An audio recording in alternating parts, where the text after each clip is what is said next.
What happens if you combine amazing next generation visuals with constant frame rate and good gameplay? You get Ratchet and Clank Rift Apart. I recently 100% completed the game and now I'm going to share my honest thoughts with you.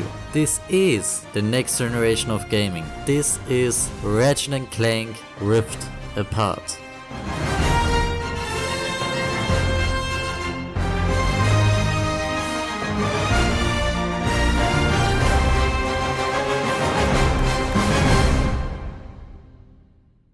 The game kicks off with Ratchet and Clank coming out of retirement for their own celebration parade. At the end of the parade, Clank has a surprise for Ratchet, the freshly repaired Dimensionator designed to help him travel through dimensions in search of his family. But things take a turn when Dr. Nefarious also emerges from retirement and steals the Dimensionator right before their eyes. After chasing Dr. Nefarious down, Ratchet shoots the Dimensionator like a dumbass, causing it to malfunction and teleport Ratchet, Clank and Nefarious into another dimension where the heroes always lose. The Dimensionator ends up exploding, scattering all three of them across Nefarious City.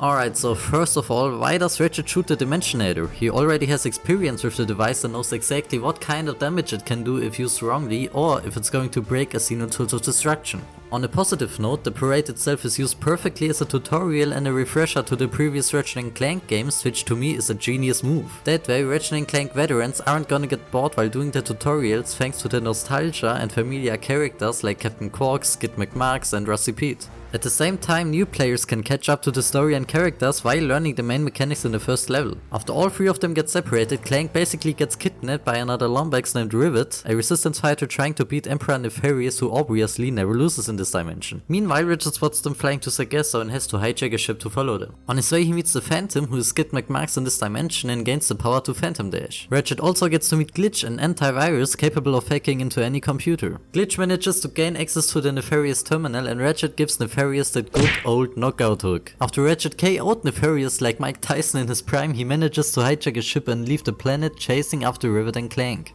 Alright, so this isn't a bad start. It's clearly shown that the dimension they got teleported into is basically the counter dimension of the one Ratchet and Clank live in, so I do understand saying that Rivet is basically Ratchet's counterpart, even though this isn't quite true in a literal way. Also, I personally loved that Skid was the Phantom. Him giving us that movement tweak just fits perfectly. Rivet brings Bolts Clank to her hideout where she plugs him in and reads his memory card. After realizing Clank was telling the truth about Ratchet, Clank gets kidnapped again but is pretty quickly saved by Rivet. The mods repair Rivet's ship and then make their way to Surkeys where Rivet fights Pierre Livia to get the part Clank needs to be able to repair Clank's communicator. After defeating Pierre, Clank is able to communicate with Ratchet again. Ratchet also gets to talk to Rivet for the first time.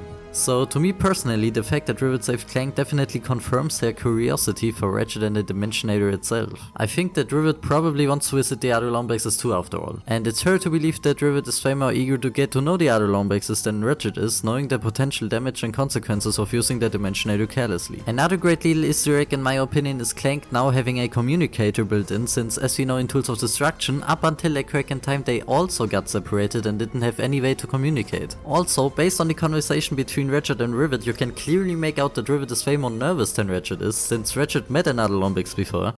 Shut up. Anyway, they figure out that they need to build another Dimensionator to fix the mess that Ratchet, not Clank, created, so they make their way to a few different planets like Zavali, Blizzard Prime and so on to get all the blueprints and parts necessary to build a Dimensionator. With some difficulties of course. Rivet and Clank get to discover that the planet exploded after some kind of accident. But no problem, because they find a way to get into another dimension where the planet didn't get destroyed by punching Blizon crystals. They activate the drill and learn that the other planet exploded due to a malfunction caused by the Dimensionator. They crash a dropship into the drill which spirals out of control and heads straight for the phase quartz, including Clank. Rivet manages to save Clank, but the phase quartz is shattered and they need to find the fixer on Torrent 4, a legend who's said to be able to fix anything. Oh, and Pyro makes a comeback too of course. After having some difficulties with the pirates, it turns out the fixer is going through a bit of a mental crisis. And after Clank gives the fixer a motivational speech, he ends up deciding to help us and fixes the phase quartz. Meanwhile, Ratchet meets Clank's counterpart named Kit on Savali and she's really insecure. What the fuck? They gather the building plans necessary to build a Dimensionator and head to Kidara Station. Naturally, Ratchet presses the wrong button and the whole Rubian Forge gets out of control. After some trouble, they manage to get an abandoned Rubian Forge from another dimension working while using the Blizon to teleport between them and manage to build a Dimensionator. So anyone with 2 or more brain cells can already see the foreshadowing with Kit's transformation and the impact it's going to have on the story later on. What I find crazy is that a killer robot of Kit's size is insecure and afraid of herself. I mean, I get it, she's scared of hurting others, whilst she was literally designed for that purpose. Also, I'm incredibly fascinated by the fact that Ratchet made two awfully dumb decisions in the game so far. First he shot the Dimensionator and now he destroyed the whole Rubian Forge. Anyways, after gathering all the stuff necessary for the Dimensionator, they finally meet up for the first time at Circus, but get held up by Dr. Nefarious, who of course gets his ass beaten like always. So everything is going well, right?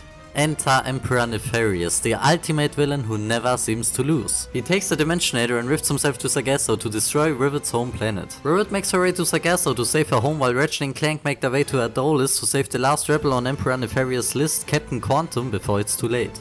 Now that's what I call a plot twist, and what I find so greatly implemented is that we did know that this plot twist would occur, but we didn't know when it would occur. At this point we have been playing the game for a good few hours, and you can really lose the sense of time while playing this action-filled game, since the screen is always full of something, so this really took me by surprise. The introduction of Emperor Nefarious is on point, and you can really feel his ego in his personality, since he is basically just Dr. Nefarious, but he never lost. Now Rivet arrives at Sargasso and manages to obliterate an entire Nefarious flagship with the help of Trudy. Emperor Nefarious shows up and traps Rivet, including Kid, in a dimensional rift, but luckily they know how to escape and make their way to Circus again. Ratchet and Clank manage to find Quantum with the help of Priya Lefia after saving him from an execution. Captain Quantum reveals that his bucket is used as a sort of camera transmission to spy on Emperor Nefarious and his future plans. Of course, Emperor Nefarious appears just in time to send Captain Quantum to Sodom Prison, but Quantum saves us, including the bucket, at the last moment. While wanting to fly to Circus to meet with Rivet and Kid, they find out that Emperor Nefarious wants to steal the dimensional map from Savali to conquer even more dimensions, so they make their way to Savali trying to stop him. Now I love the implementation of Captain Quark as Quantum, and once again you can really see the projection of personality from Quark. When he said that a career change wouldn't hurt, it really reminded me of Captain Quark switching sides in the past Ratchet and Clank game, so his main personality traits seem to still be present. As they arrive, they find out that Gary was hiding the map in a dimensional anomaly all the time. Whilst Clank gets the map through fixing the anomaly, Emperor Nefarious is waiting patiently for Clank to finish the job while choking Ratchet. He takes the map and sends Ratchet and Clank to Sawdoom Prison. When Rivet and Kid arrive, Kid reveals that she's the robot who caused the loss of her arm and tries to obliterate Emperor Nefarious, but she's also sent to Sawdoom Prison by Dr. Nefarious. Now, Rivet being all alone, she makes her way to Sawdoom Prison to free Ratchet, Clank and Kid.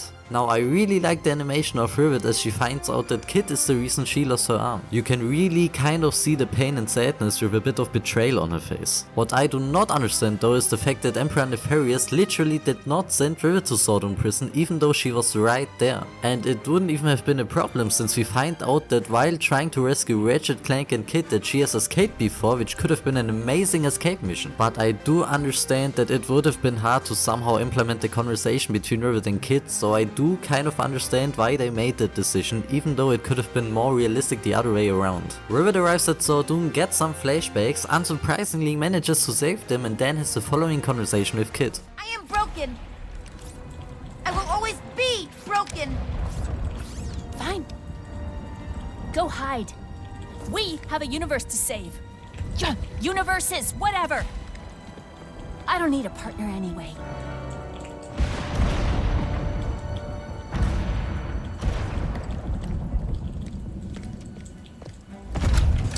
Wait, where's Kid? She's not coming.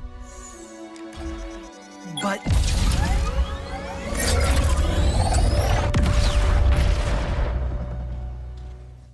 To me personally, I haven't seen this coming at all. When I first saw this cutscene, I truly thought that Soundrack was just bluffing and building character tension between Rivet and Kid, but the fact that Rivet leaves Kid just like that really reminded me of Ratchet and Clank: A Crack in Time where Asimov left Ratchet.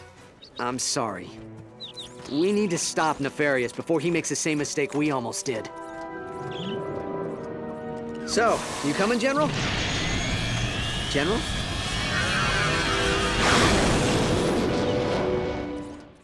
They leave without Kid, and Ratchet and Rivet get into a slight argument. After that, they find out that Emperor Nefarious wants to conquer Ratchet's dimensions, so they make themselves on their way to try and save the day once and for all. They arrive at Megalopolis fighting Emperor Nefarious. Holy shit. Ratchet destroys his mech from inside, and Rivet gets obliterated by all Nefarious troops, at least until Kid suddenly shows up and saves Rivet. They both end Emperor Nefarious once and for all, and the day is saved. The end cutscene shows how Rivet apologizes to Kid, they become a team, and that was the end of Rift Apart. So to be fair, the story is not the strongest in the entire series, but I loved it since it's been such a long time since the last Ratchet and Clank game came out, and it was really a nice refresher. The story was perfectly able to implement a lot of returning characters, use old planets, change some things up, and also fill up the world with a lot of Easter eggs. I loved that they finally introduced the new Lombax after all these years, and the fact that Soundrack games is so good at giving the characters their own personality is amazing. I personally absolutely loved the story, and the cliffhanger at the end also hints to a sequel and maybe the Lombax dimension?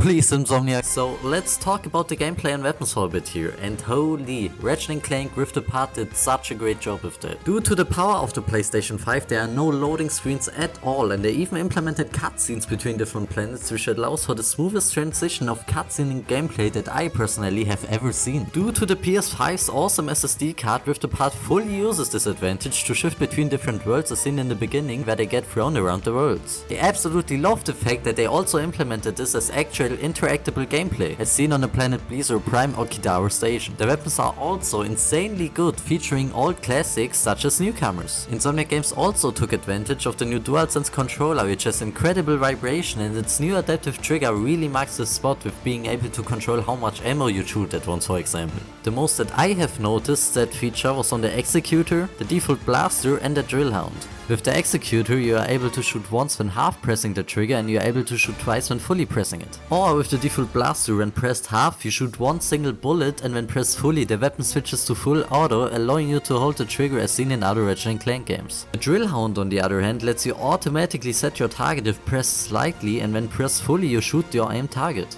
The Rhino is also there, of course, which in this game creates dimensional rifts which open above the enemy to crush them with various objects falling down. When talking about the general movement in this game, I'll say that this is the best movement in the entire Ratchet and Clank franchise. You can phantom dash and slide across special walls, which makes the game feel even smoother and more enjoyable, plus they bring back the hover boots, which also takes advantage of the new adaptive triggers by having to put more force into it for boosting. The fact they added so much more movement like the phantom dash, the hover boot boost, and also the rift feather is amazing. And combining everything like the weapons, the movement, the interactability, and so on, the gameplay is the best the entire Ratchet and Clank franchise has ever seen. So with that said, let's talk a little more about the graphics of Rift Apart. Of course, the graphics are absolutely stunning since it's a PlayStation 5 game, and I won't waste your time praising the game for this since most of you already know how amazing the graphics and details in this game are. But I do want to talk a little about the character designs here. I personally was a little disappointed by the fact that the character design of Ratchet for Into the Nexus didn't look as mature as the one for A Crack in Time, but I'm really glad they made him look more mature in this game. Still, he doesn't look as mature as in A Crack in Time, but he does look good. And of course it's all preference, but I definitely like the Ratchet in Rift Apart. But that's really my only critique here, otherwise I absolutely love the level designs and how alive the world itself feels. I'm also really glad they brought back and remastered all the levels like Sargasso, Adolis, Torrent 4 and so on. With that said, I have nothing more to add really, so let's talk about character development. In this game you can really see the character development and doubt of Ratchet himself. In Tools of Destruction he was eager to use the Dimensionator, but in Rift Apart he seems to really know what kind of consequences this device can bring with using it. Or should I say, shooting it? One main critique I have is that the humor from the previous and mostly early Ratchet and Clank games didn't really get implemented to Rift Apart.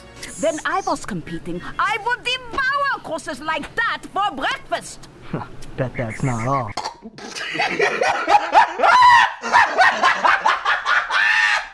But I do understand that the fact that the humor of the early games was mostly Ratchet saying stupid stuff or insults, which we know by now Ratchet grew up. The soundtrack, by the way, in my opinion fits really well to its art and playstyle of the game. The Ratchet and Clank series is known for its incredible soundtracks, and Rift Apart once more proves the fact that their soundtracks are great.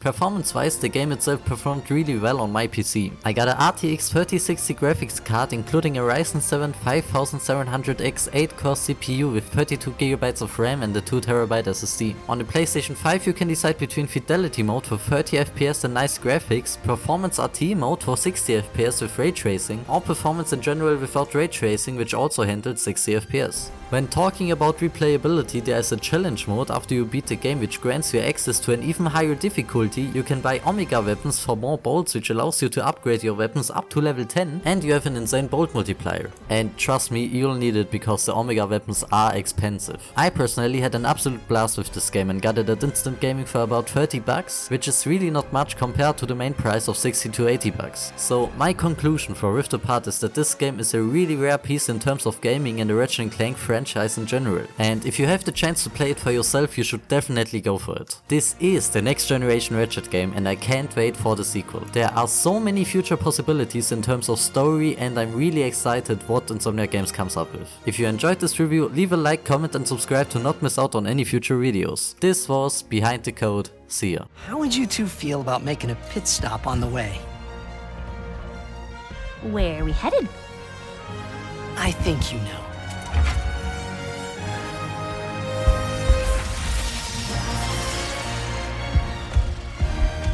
Is that us?